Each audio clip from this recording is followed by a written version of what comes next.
Hey guys, so as always, everything expressed in this video is my own personal views and opinions. I don't claim to be an expert in anything. And I'm going to be going over some numbers and dates and facts and stuff. If I get something wrong, please don't go crazy. Just put something in there. And I will annotate it or acknowledge it. So we're going to be talking about the U.S. Army poncho and poncho liner. So I've got one here. I got an aftermarket liner. This is a poncho and poncho liner. Here's a good old World War II reproduction wool blanket. We'll talk about all that.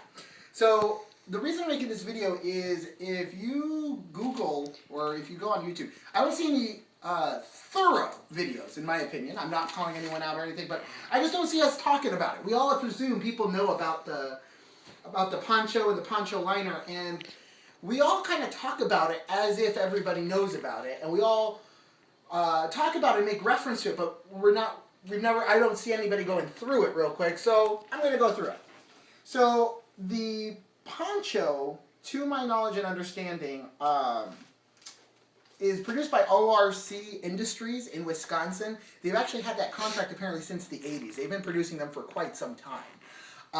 And the poncho liners, at least the government, the mil-spec ones that are being produced for the Marines, which is reversible, the Marpat and the Tan, is produced by blind people in Asheville, North Carolina. It's part of IBF Industries, which is this like leading industry. It's pretty cool that employs people with visual disabilities. So pretty neat. They're the ones actually making stuff for the troops.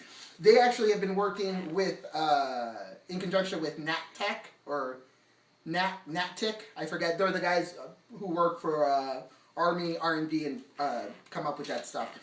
So I'm going to give a quick citation. I'm going to link this all down there where I got all this information. But all this information is coming from a few sources. It's coming from Shelby Stanton, from the U.S. Army Uniforms in Cold Weather, 1948 through 73 book. There's a book that's referenced and I couldn't find it. U.S. Army Uniforms of Vietnam, also by Shelby Stanton. There's 3 books by Gordon Rottman. U.S. Army Long Range Patrol Scouts of Vietnam, 65 through 71. U.S. Army Equipment, U.S. Army Combat Equipment, 1910 through 88, and U.S. Army Infantry in Vietnam, 65 through 73. Gordon Rottman, it'll be linked on there. And then I'm going to be referencing a thing here from Road of 10,000 Pains, the destruction of the 2nd NVA Division by the U.S. Marines, 1967, by Otto Lehrack. Otto J. Lehrack, if I'm butchering his name, I'm sorry, where Lance Corporal Ken Fields tells a story and makes a comment referencing that he saw a Army unit with poncho liners that had not yet been issued to Marines.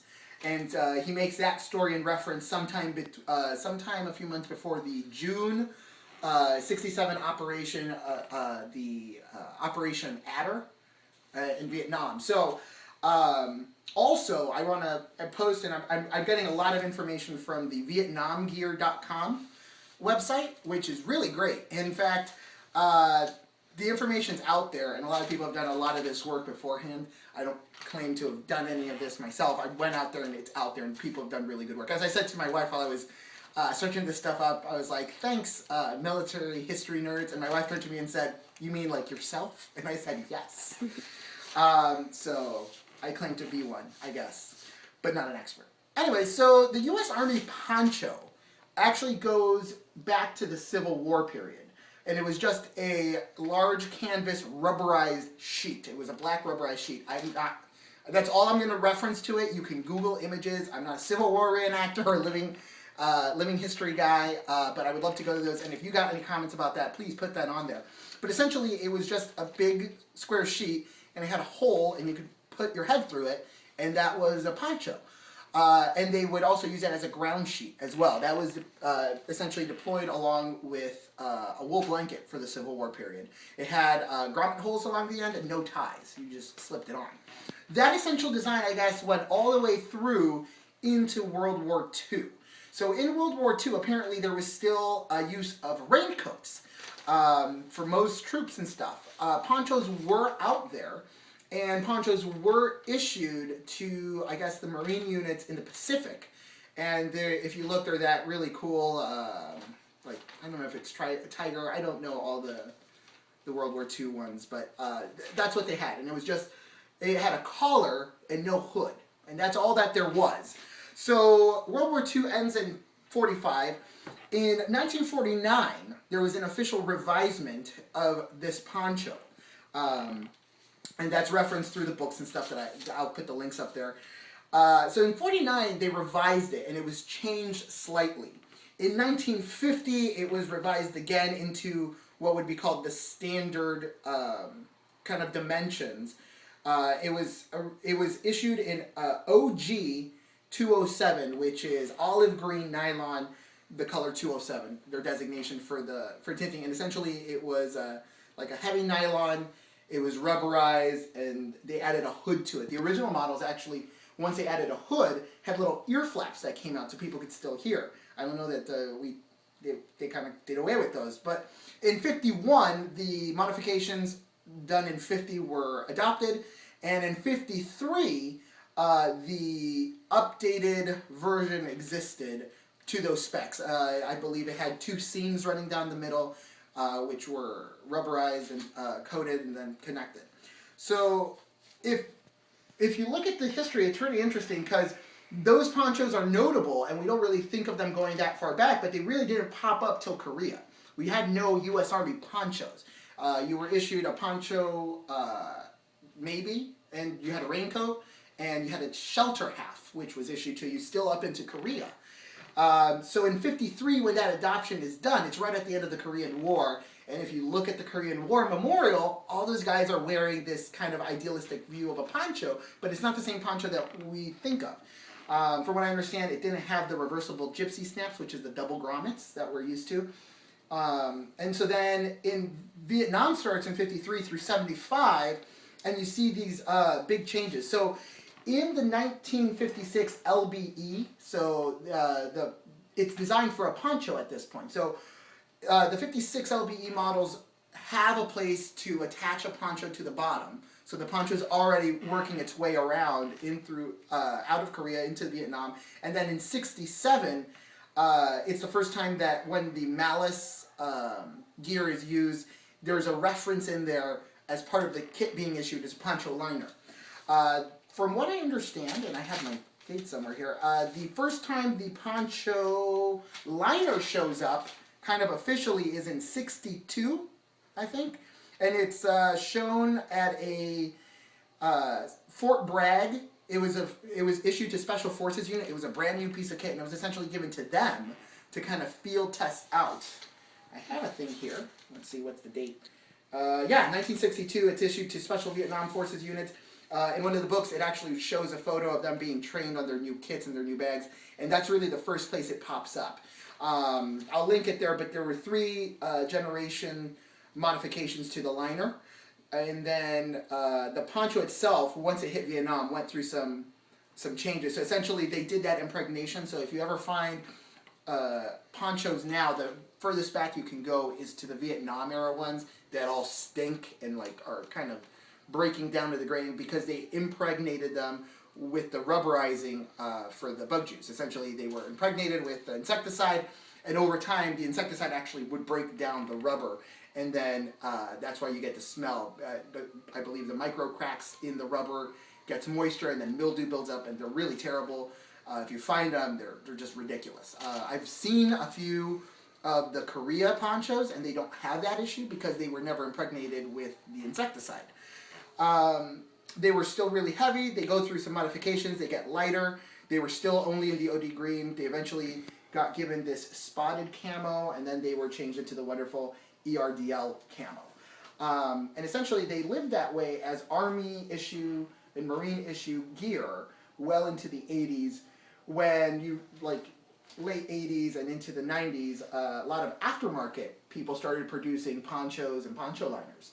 So in 98, right before Y2K, you see a lot of poncho liners pop up. One of the most famous that's out there, which was kind of a big thing, and you see a lot of people debating, I'm not here to throw opinions on it, was the Brigade Quartermaster produced their Thinsulate model poncho liner. And there's some people who love it and rave about it and some people who don't. I've never personally gotten to try one out. I've only ever seen one, and they're really apparently hard to find now. They got scooped up. They disappeared into the ether. Nowadays, you can find a lot of reproduction poncho liners and aftermarket ponchos that aren't actual USGI. So that concludes that. So one of the things that is thrown out there is nomenclature. There is only one USGI poncho, which would be U.S. government issue, USGI, which is surplus ponchos. They're a little thicker and a little heavier. Those usually will range between 30 to 50, depending where you go. They're just kind of getting harder to find. They got scooped up. There's aftermarket productions, which are U.S. made, which fit the specs, and I've seen them, and they're a little lighter weight, still water repellent, really nice. And then there's things that are military style ponchos that don't fit the same parameters. The cuts and the measurements are different. The material is sometimes cheaper, and they may or may not actually be siliconized, so they're not actually water repellent. They're essentially the same as umbrella material, but they don't have any coating, so they eventually become wet, they get soaked and permeable. You see these by Rothco, and Fox Outdoor Gear produces them. They're nice, they look really great, but they're not siliconized or rubberized, so they don't have true water repellency. The idea of a poncho liner is it replaces the poncho, or it replaces the shelter half, and it becomes a versatile piece of kit. You can attach a poncho liner to it and make a sleeping bag. Now, not all poncho liners are real poncho liners. Sometimes you see them. Real ponchos, U.S. ponchos, have a kind of elongated end. They're not squared, and the poncho liner shouldn't be squared either. But some get sold that way, and that's the way it is. So sometimes you see them and they should only have 6 tab points. So a true US poncho liner only has 6 tie points because it connects into the ponchos. I've seen some aftermarket on Sportsman Guide that have like 8, and I don't understand where they would attach into a real USGI poncho. That doesn't mean that aftermarket poncho liners aren't good. Some people rave and say that the original poncho liners are the best. Some people don't like the new ones. Essentially, it's kind of generic versus brand name. At a certain point, it's a nylon shell with polyester batting. I mean, you can only go so much brand name. You know, besides the Brigade Quartermaster Thinsulate, I don't know who's really doing that. I know Kufri, I believe they make their Rhino Whoopee, which is Climashield. It's one continuous filling that's kind of sewn in along the edges, which is really nice. I've never gotten to play with those. I've seen a lot of good reviews about them. Those are nice. Those are a little thicker, and they do not have tie points to put into a poncho. And to note, Kufri, if I'm saying their name wrong, I'll link it on there, makes ponchos and poncho liners with modifications. That said, I have here a couple of examples. This is a U.S. Army or USGI true poncho and poncho liner stuck together. It's just a piece of paracord wrapped around it. This is a wool blanket, an OD. It is to specs. That gives you an idea of the size. A little couple blanket pins there. And then here's an aftermarket reversible poncho liner that somebody stuck a zipper on to make like a sleeping bag. All of them have the parameter size somewhere between, for the ponchos, 65 by 90 inches or 60 inches by 62 inches.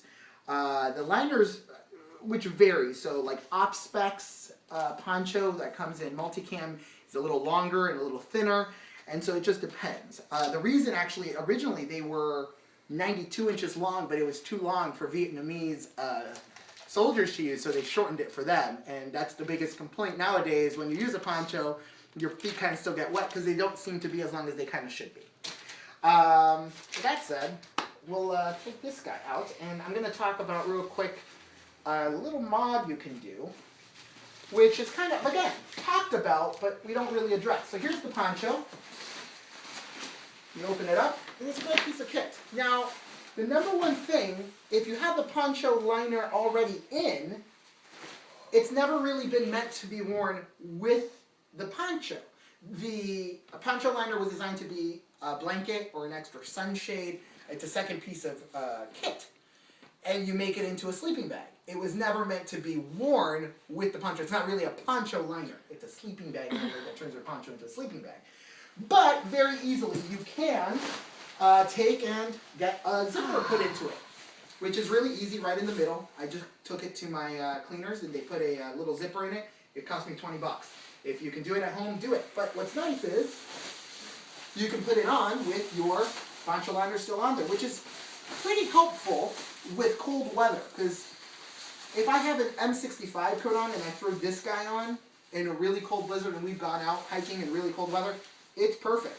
And I feel like this is the way it should have always been meant to be created. And I know a lot of people put zippers or holes, but it really works. So consider that modification, guys. Get a zipper hole into your poncho liner and keep it permanently attached to your poncho. That said, it's really easy to carry it and tie it in. This is a USGI. One quick mod, and I don't hear people talking about it, is either with Scotchgard or siliconized waterproofing spray, Kiwi brand, do one side of the poncho liner to make it a little more waterproof, and you can reinforce the actual poncho. This is a aftermarket one I bought on eBay. Again, this is a square cut. This is not a true one. And you can tell because when you fold it in half, it stays flat. It should be kind of elongated. This one's reversible to the old desert cam. And it's got a zipper already put in it, which closes up all the way and creates a little foot box. If I had my way, I would probably not add a zipper closing off the end. I would create a zipper that goes from the edge down. That's just me. But that's really nice. Someone took the time, and you can go to a fabric store and do that. This was an aftermarket, not a true GI one. It had two other tie points right here. Why? It would never go in the real thing. But the size is just about right, even for the poncho. Most poncho and poncho liners, when you open them up, they're about the size of a queen-size bed. And they're great. They're very warm. And they have a bit of water repellency because it's nylon. Again, Scotchgard or silicone waterproofing spray. They are pretty much the same dimensions as a wool blanket. And here it is. It's a little bit bigger and heavier. And wool has its own wonderful properties. It's its own video, and tons of people have made videos about wool blankets. That's why I have one. They're great. The poncho, used as a tarp, used as a ground shelter. You can be really abusive with it. One side is rubberized and the other is not. If you read the links, they figured that out in the commission because it was glistening too much when it would get wet on one side. So, but yeah, poncho and poncho liners, they're really good. Don't see people talking too much about them in the context of knowing how they're set up. I'm going to go ahead and actually set this up as a sleeping bag real quick just to be thorough. But you essentially have the poncho liner in there. It's already tied in. That's why I keep mine in there. Long ways folded up. Throw it out. And look, you got a sleeping bag. The you would obviously, if you have it rolled up the way I had, you want to let the liner breathe to get fluffy again. But it's long ways pretty good. It'll give you, I think, 6 feet of coverage. 40 degrees. That's what you hear. So you can stick a second liner and really increase the warmth if I threw this guy on the inside of it. And that's a sleeping bag I can go out with without an extra piece of kit. This is a really great setup. There's a couple videos out there showing it. This is my video adding to that. This is my aftermarket one. So my aftermarket one stuck inside. It's pretty easy to do. And you would just hop in. But we go out and it's fun to, cold weather, you have a little bag. That right there, I'm pretty sure is going to take me down to about 20, 30 degrees. You know, you got a fire, you got a shelter on you. You're wearing cold weather gear maybe. That's a sleeping bag.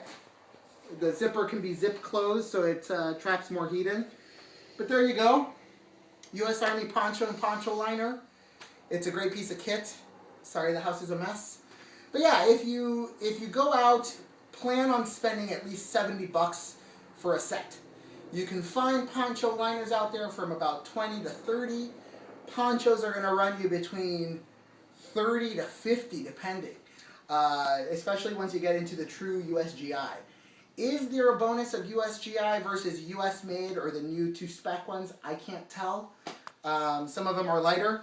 Look for the ones that have the gypsy snaps, which are the snaps that are double-sided snaps.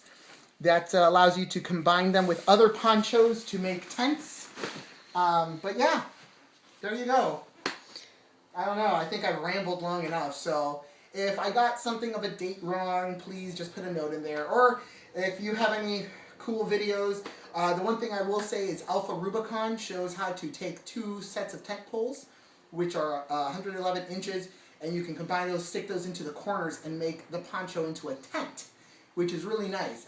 It does add a little weight because you got to carry those poles, but I have done that myself, and it's pretty awesome.